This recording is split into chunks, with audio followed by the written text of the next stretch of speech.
सध्या राज्यामध्ये थंडीचा कडाका वाढत असून या काळामध्ये जनावरांची काळजी घेणं गरजेचं असतं। शेतकऱ्यांनी त्यांच्या जनावरांची कशी काळजी घ्यावी आपण पाहूयात।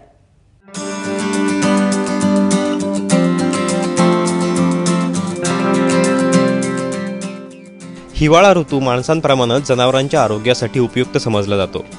या काळात योग्य व्यवस्थापन केल्यास जनावरांचं आरोग्य सुधारतं। जनावरांना पशुखाद्य देताना त्यामध्ये ज्वारी, गहू, मका यांच्या भरड्याचा वापर करावा। तसंच शेंगदाणा पेंड, खनिज आणि क्षार मिश्रण द्यावं। सध्या राज्यातील बऱ्याच भागात थंडीचा कहर वाढतोय, त्यामुळे जनावरांना जास्त थंड पाणी देऊ नये। हौदातील पाण्यापेक्षा विहीर किंवा कूपनलिकेतील ताजं पाणी त्यांना द्यावं। जनावरांच्या गोठ्यात, कोंबड्या आणि बकऱ्यांच्या शेडमध्ये चारही बाजूने थंडीला अटकाव होईल या हिशोबाने पोती लावावी। गोठ्याभोवती झाडं असणं गरजेचं आहे।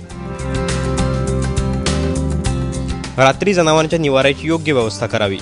जनावर बांधण्याची जागा कोरडी असावी, यासाठी जनावरांचं मलमूत्र वेळोवेळी साफ करावं। जनावरांच्या गोठ्याला सिमेंटचा कोबा किंवा फरशी असल्यास विशेष काळजी घ्यावी लागते, कारण जमिनीच्या तुलनेनं हे अधिक थंड होतात। थंडीचा जोर अधिक वाढल्यास गोठ्यात शेकोटी किंवा विद्युत बल्बचा वापर करावा। पहाटे आणि संध्याकाळी दूध काढतेवेळी कास कोमट पाण्यानं स्वच्छ धुवावी। जनावरांना सतत आंघोळ घालू नये, केवळ खरारा करावा। आंघोळ घालायची झाल्यास कोमट पाण्याचाच वापर करावा। थंडीत जनावरं मोकळी बांधू नये, ही गोठ्यातच ठेवावी। थंडीच्या काळात जनावरांना क्षय, बुळकुंड आणि इतर संसर्गजन्य रोगांचा धोका असतो।